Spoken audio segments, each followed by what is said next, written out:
Welcome to Martha Runs the World, a podcast with a new take on running, fitness, and all things health-oriented. I'm Martha Hughes, your host, and each week I present a new topic that is of interest to all runners. Hi, and welcome to episode 315 of Martha Runs the World. Thank you so much for joining me this week. I'm going to talk about a race a kind of race, and it's called the Fat Ass Race. They used to be a lot more popular than they are now, but we'll talk about how they started and what they are exactly. How are you today? I'm doing great. Thank you so much for joining me. I appreciate it every single week that you join. In early December, I attempted to run the Hunter S. Thompson Fear and Loathing 50K in San Francisco. I was unsuccessful, and you can hear all about that in my race show about that back in December. Last month it is, if you're listening to this when the episode comes out. I failed for a couple reasons, and I'm not going to get into that here, but that didn't take away my fondness for this style of race that's known as the Fat Ass Race. Now, what is a Fat Ass Race, you ask? Now, this is from the Rocky 50K Fat Ass website, and I'll have all the links on the website, martharunstheworld.com. The name is given to a series of low-key runs that are frequented by experienced runners and walkers and characterized by the phrase, no fees, no awards, no aid, no wimps.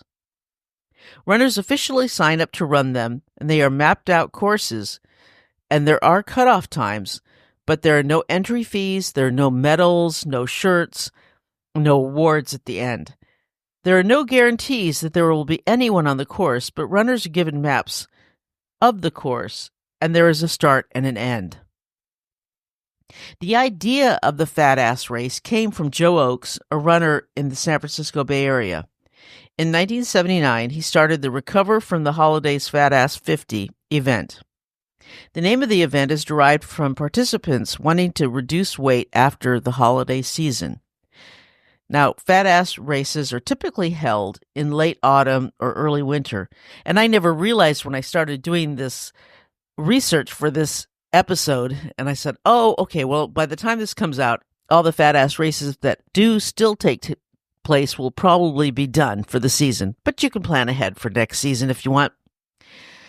Oakes qualified for Western States, going on to earn his buckle. The seeds have been sown, however, for future fat ass races. We decided to put out our own low-key race around the holidays after that, he said. Things lay off around the holidays, and that's how we came up with the name.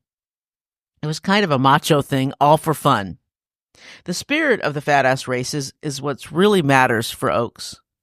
There is so much greed and so much money in sports these days, as it is today, says Oakes, adding, there's not a nickel involved in any of these events. You just show up and run. It's very simple. The prices for Fat Ass Races are held to a minimum and paid for exclusively by donations made by the runners, so it's very little involved in it.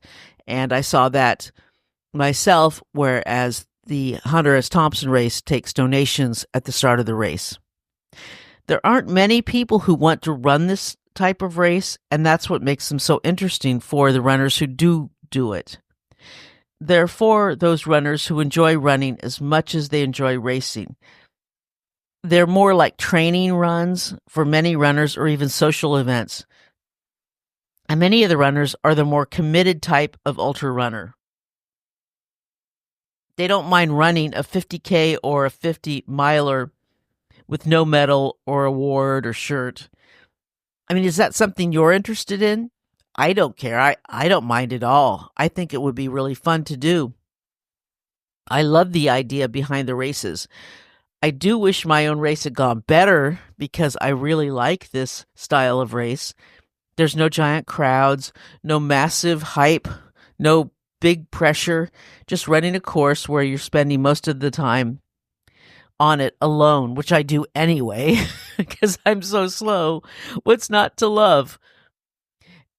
I mean, I'm thinking if I'm going to keep going, I probably am going to do some 50K on my own anyway, because I'm not really into races anymore. So yeah, I probably do something like this by myself anyway. As I said, I didn't realize that the Fat Ass races take place at this time of year in December and January. And unfortunately, they seem to be becoming a thing of the past. And that truly is a shame. I think in the running community, we need more of this kind of a race, especially with running becoming so expensive. And I did a whole episode about running becoming so expensive. My last episode was about that. I think we could benefit from doing a more free type of race like this, especially in the cold winter months when the holidays have passed and we've spent all our money on the holidays, and we need something that isn't as expensive and maybe just for fun to relieve a lot of the pressure that we're under at Christmas time. I think that it would serve us greatly to do this kind of a race. So if you're thinking about that, I think it would be a great idea. I haven't been running ultras or even trail running for a long, long time. I've only been doing it the last few years. I've been running for most of my adult life, but not trail running. I was thinking this morning that with all the years I've spent running, it's been mostly road racing and road running, and very little time spent on trails, and even less time on untraditional races like Fat Ass races. True, I did beta breakers for years, but that was back in the 80s and 90s, and that was back when it was an untraditional race. Now it's just like any other race, so it's not a biggie. That's another story that you can read about in episode 226, where I talk about the beta breakers, and I'll include that link in the website. This is about the most untraditional race that you'll find in running anymore. Now, I'm going to list some Fat Ass races that still do take place.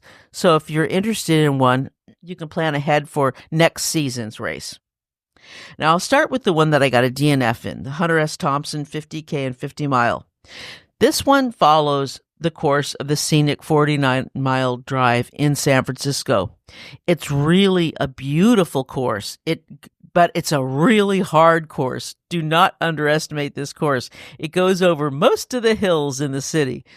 It's really tough. It's a tough course, but it's very beautiful. So if you don't mind doing a bunch of hills on cement, it's a good one. I did a whole episode on the scenic 49-mile drive during COVID. I walked the whole course in different sections because I was having hip problems. But I did walk the whole thing. It's really, really neat. And this race takes place in December. And I recommend this if you're a faster runner. If you're a slower runner, it might not be for you. But if you're a faster runner, this is a really good race. Perpetua Fat Ass.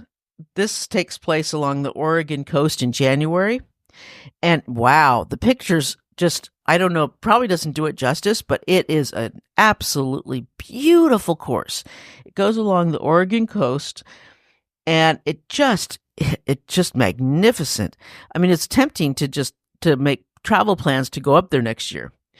It's self-supporting with the race providing water in 2 spots, and it ends with the potluck. I mean, how fun. I just know that these people have a great time when they do it. The Atlanta Fat Ass 50K, that takes place in January.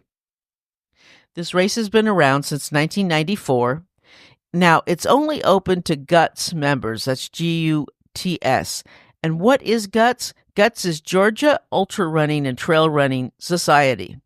And you can join them by going to getguts.com. That's GETGUTS.com.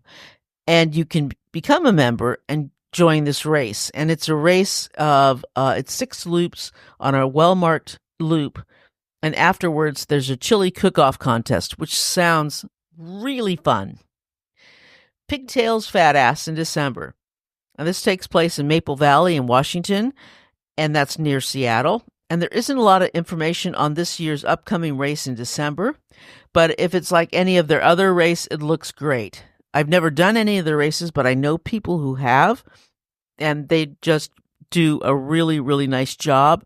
So I would recommend this one, as well as I'd recommend any of their races.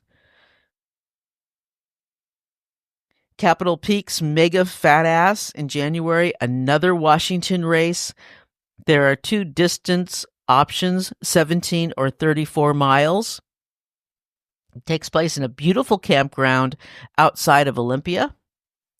Now, there could be rain, snow, or sunny skies. Who knows? But it's a really, really nice course. Again, it's beautiful, and I would really recommend it. It looks gorgeous. Foothills Fat Ass in January. This is outside of Albuquerque, New Mexico. You never hear anything about racing in New Mexico. I know they have runs there. I know people do run, but there's just not a lot heard of in New Mexico. So this would be your chance to scope out the running scene in that beautiful state. And this takes place in the first week of January. It's a 50K race, and it does look really fun. So those are a few races. I know I probably missed some, but these are the only ones that I could find. There should be tons more. Really, that's not a lot. There should be a lot more than just these few. If you know of any and you want me to talk about them on the show, I can. You can email me at martharunsaworld@gmail.com and let me know of another fat ass race that I forgot about. We really should be advertising these for free, and I will be very happy to do that.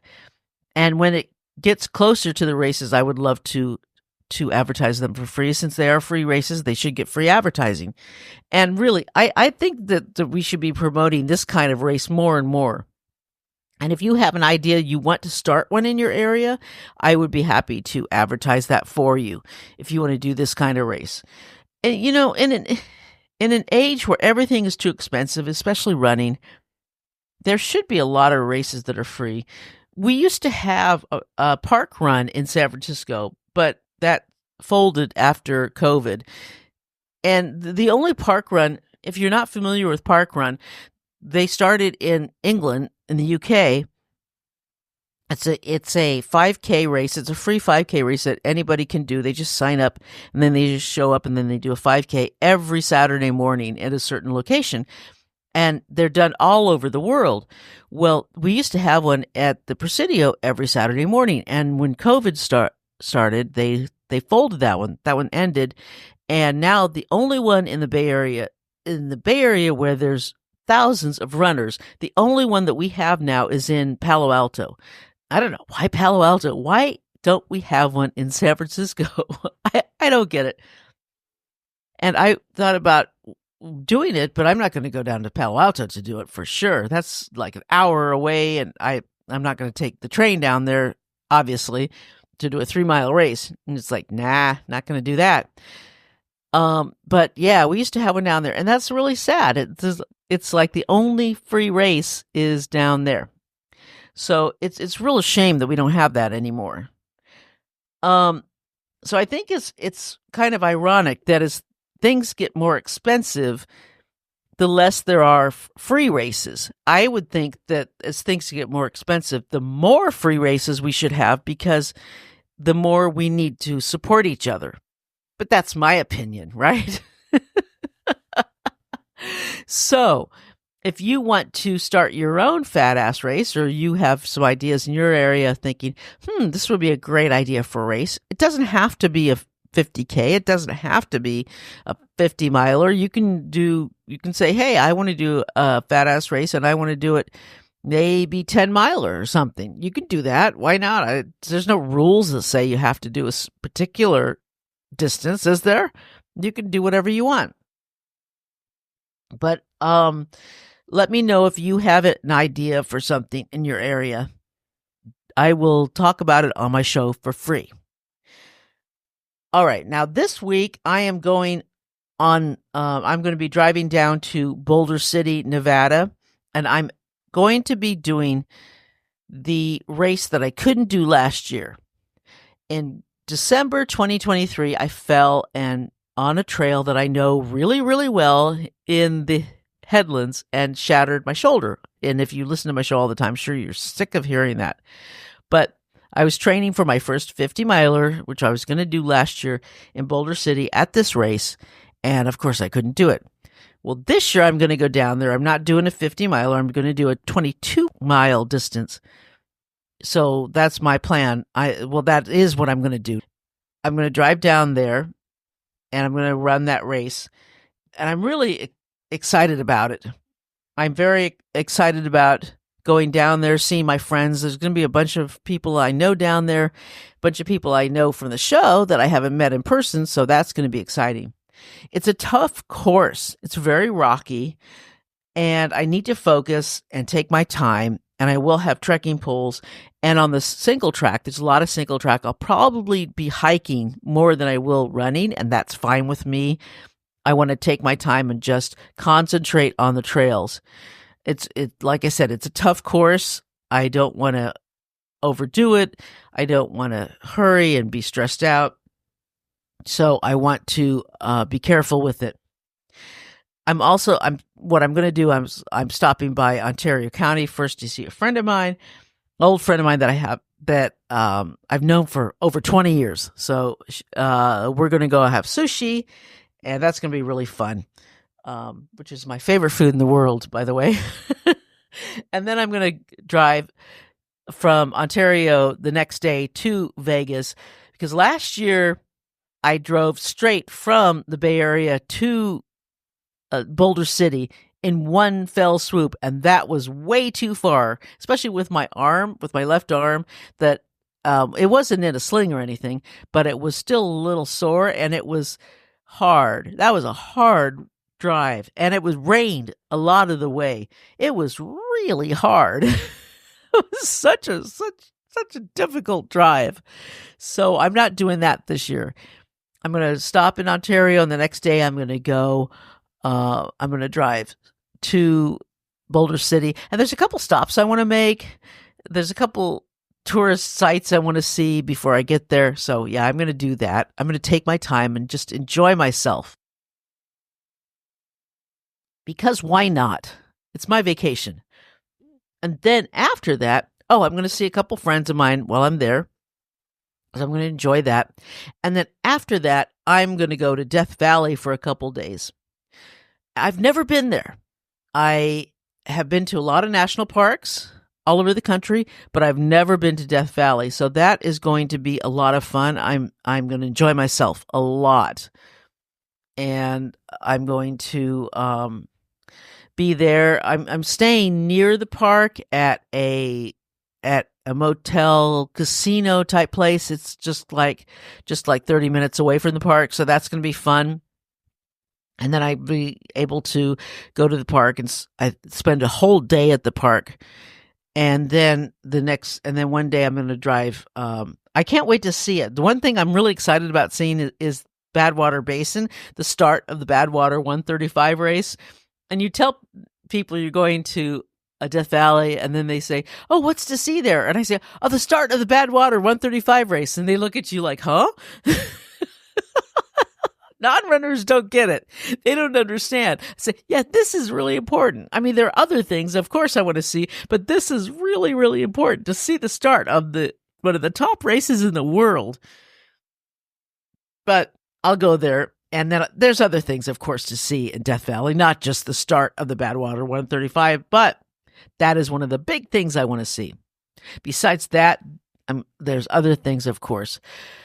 And then I'm going to drive back, and I'm going to drive across California, and I'm going to stay at Paso Robles, and then I won't have such a far drive the next day home. I'm not putting in those really, really long hours driving home, because last year when I drove home, I drove from the Palm Desert up to SFO, and I almost missed the cutoff of my rental car to get like a penalty, and I almost missed it. That was really, really, really tight. And I don't want to do that again, because there's always traffic. You always run into traffic in San Jose and along the peninsula. And it's like, nah, I'm not doing that this year. I'm going to take it easy. So if there's traffic, I won't have to worry about it. So I want to leisurely drive home. So if I want to stop at something, I can stop at it and not have to worry about it. So that'll be really cool. And then when I get back, I have to start planning my training because I have my first 50 miler in June. And I do want to get serious about it. I'm not as gung-ho, as really rabid about running as I was before my accident, but I still love it. I still want to do a good job. So when I get back, I have a few days off work still, and I'm going to sit down and work out a training plan for my 50 miler in June and figure out what I want to do. And the thing is that after that, I don't know what I want to do as far as, okay, when I get my 50 miler done, then I don't know what I want to do in running. I don't know if I want to continue to race.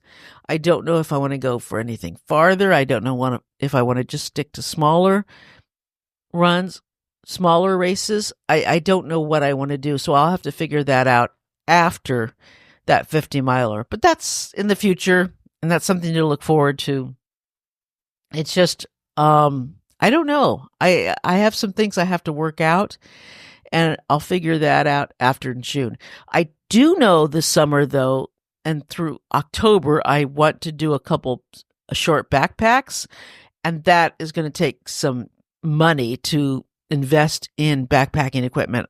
I don't have the right equipment right now, and that is what I have to do because I want to do that this year. Next year, I want to do some backpacking trips, short ones, not more than 3 nights, maybe 4 days. Let's do some small ones along the coast here. I want to do one, and then I want to go to Yosemite later this year, and maybe next year go to Kings Canyon or Sequoia. Maybe somewhere else in the High Sierra. Not sure yet. I have to figure that out. Or maybe Northern California or someplace else. I'm not sure yet. Like I said, I have to figure that out. I have to put it all together. That's in the future, but these are future plans. So we'll see what's going on. But that is what is happening. So I'm really looking forward to this. This is my first real vacation in a long, long time. Most of my time off in the last few years have been because of surgeries or injuries. So it's nice to have a real vacation where I'm not hurt. It's like, thank you. Finally, I have a real vacation where I can actually take some time and have fun. So that is today's show. And everything is on the website, martharunstheworld.com. And if you want to email me, it's martharunstheworld@gmail.com. On that note, let's tie up our shoelaces and go for a run.